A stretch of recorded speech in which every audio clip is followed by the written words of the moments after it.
नमस्कार दोस्तों, आइए देखते हैं कि मार्केट कैसे कल कामकाज कर सकती है। लेकिन उससे पहले डिस्क्लेमर, वीडियो खाली एजुकेशनल लर्निंग पर्पस के लिए है।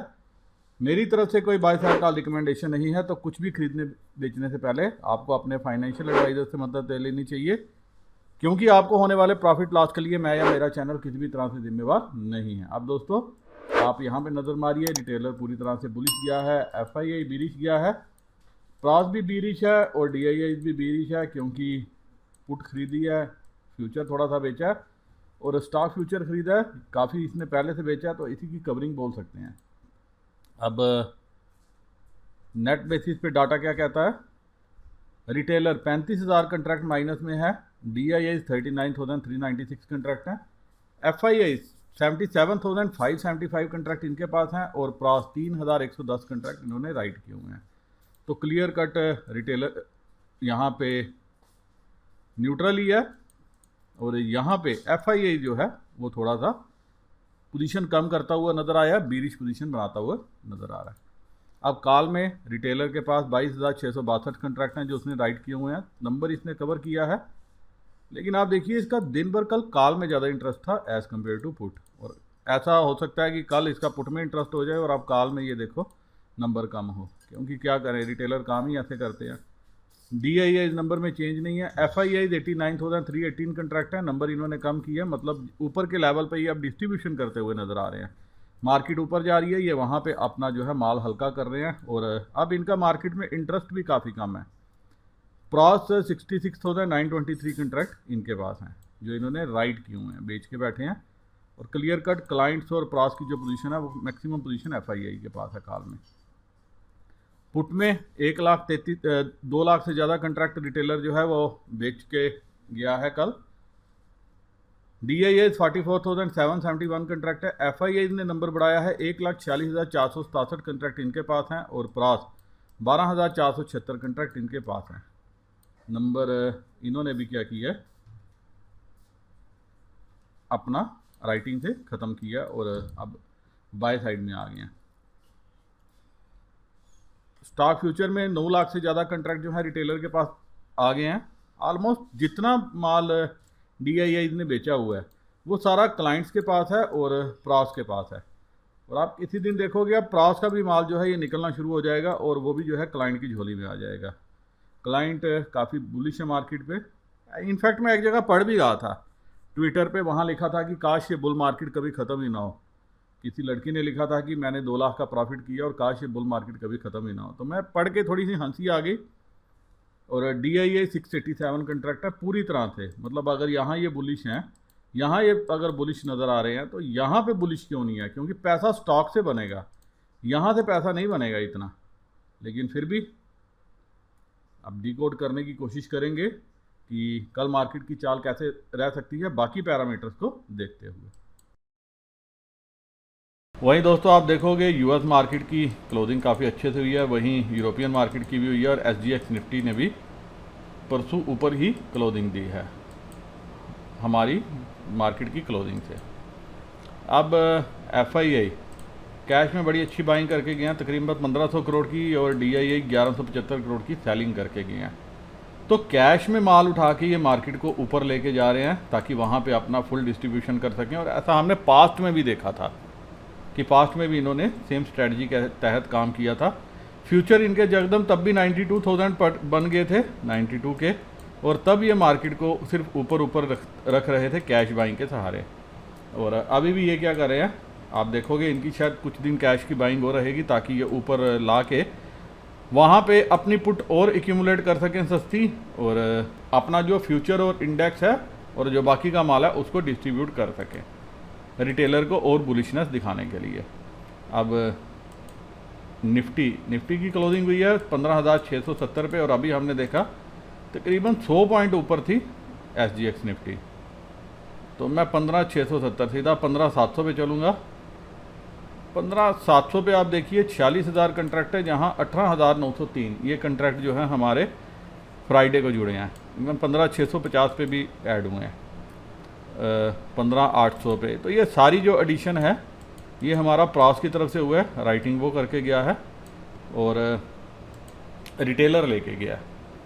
अब यहाँ पे पुट सारी ये जो आप देख रहे हो, इवन 16,050 पे भी आप देखोगे राइटिंग, ये सारी राइटिंग जो है हमारे रिटेलर करते हुए नज़र आए हैं, क्योंकि पुट राइटिंग सिर्फ इस टाइम रिटेलर की तरफ से हुई है।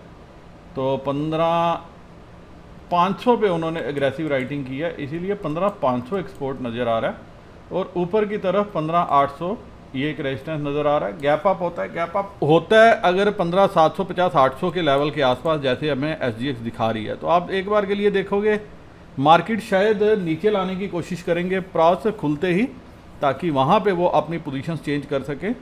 और अगर मार्केट ऊपर खुलती है और वर्ल्ड मार्केट साथ देती है और ऊपर ही ये ट्रेड करना शुरू करेगी, तो तब इस कवरिंग के सहारे कोशिश की जाएगी कि ये कवरिंग के लिए आएंगे और मार्केट 800, 820, 850 तक जाने की कोशिश कर सकती है। वैसे अभी रेजिस्टेंस जो है 15,800 पे नज़र आ रही है। तो आपको ये देखना होगा कि गैप अप कितना बड़ा होता है। 100 पॉइंट का गैप अप जो है मार्केट को 800, 850 के लेवल तक लेके जा सकता है और इस पुट को सस्ती कर सकता है। तो आपने एक ही चीज़ करनी है, अगर बड़ा गैप अप होता है तो आपने खुलते पुट की तरफ नहीं भागना, पहले 15 मिनट आपने एक्शन देखने हैं।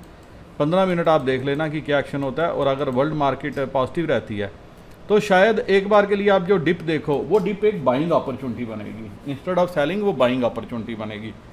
क्योंकि रिटेलर की जो मेंटालिटी है, खुलते ही शायद वो कॉल में प्रॉफिट बुक करें या कॉल में उनको ज़्यादा मार्जिन ना मिले, तो वो क्या करेंगे, वो फ़ौरन यहाँ से निकलेंगे और आप देखोगे यहाँ बैठ जाएंगे, कि उनको लगेगा कि मार्केट गैप अप हो गई है, अब गिरेगी, तो वो पुट में बैठ जाएंगे। और उसके बाद जैसा यूजुअली आप देखते हो कि पुट में फिर बड़े बड़े नंबर बन जाते हैं और फिर वो डे में नंबर को काटना जो है वो मुश्किल हो जाता है। तो 15,500 जो है फ़िलहाल आप सपोर्ट मान के चल सकते हो। अब बैंक निफ्टी क्या कर सकती है एक बार देखते हैं। दोस्तों बैंक निफ्टी की क्लोजिंग हुई है 35,291, 35,300 के लेवल पे। तो यहाँ पे प्रीमियम एक्चुअली ज़्यादा बन गया था, तो मैं सीधा 35,300 पे चलता हूँ। यहाँ पे भी सेम सिचुएशन हुई है। RBI पॉलिसी के बाद जो है बैंक निफ्टी ने जो है कॉल वालों को धोखा दिया, सभी कॉल लेते रहे और बैंक निफ्टी जो है नीचे आ गई 35,500। इवन आप ये देखो कि कॉल 35,000 के लेवल से राइटिंग शुरू हुई है, और ये कॉल सारी जो है ये सप्लाई की है हमारे रिटेलर्स प्रॉस ने, वो 35,000 पे भी अच्छी राइटिंग करके गए हैं। तो उनकी कोशिश होगी मार्केट को इस लेवल से भी नीचे लेके जाने की। इवन 34,600 पे क्या एक्शन है, 35,000 पे ही ज़्यादा एक्शन है, और सपोर्ट वो आपको 36,000 पे नज़र आ रहा है। अब यहाँ पे कैसे आपको पोजीशन बनानी है, अगर गैप अप होती है या फ्लैट ओपनिंग होती है इस लेवल के आसपास, तो आप क्या कर सकते हो, एक बार के लिए वेट करना चाहिए मेरे हिसाब से। कोई मेजर गैप अप 300, 350 पॉइंट का अगर यहाँ ना मिले तो, क्योंकि अगर फ्यूचर की क्लोजिंग हुई है 35,500 के लगभग, तो अगर 300 पॉइंट का गैप अप मिलता है तो ऑफकोर्स ये जो स्पॉट है हमारा 35,600 के ऊपर होगा, और फ्यूचर हमारा कहीं ना कहीं 35,800 के आसपास होगा। तो उस केस में आपको 36,000 की पुट, 35,900 36,000 के पास जो है 36,000 की एक बार पुट ट्राई करनी चाहिए। और अगर फ्लैट ओपनिंग होती है तो उस केस में एक बार के लिए आप देखोगे नीचे डिप आना चाहिए, या मेजर ओपनिंग नहीं बैंक निफ्टी देती, काफ़ी तेज़ नहीं देती, तो एक बार के लिए डिप आना चाहिए, और वो बाय ऑन डिप्स की स्ट्रैटेजी होगी।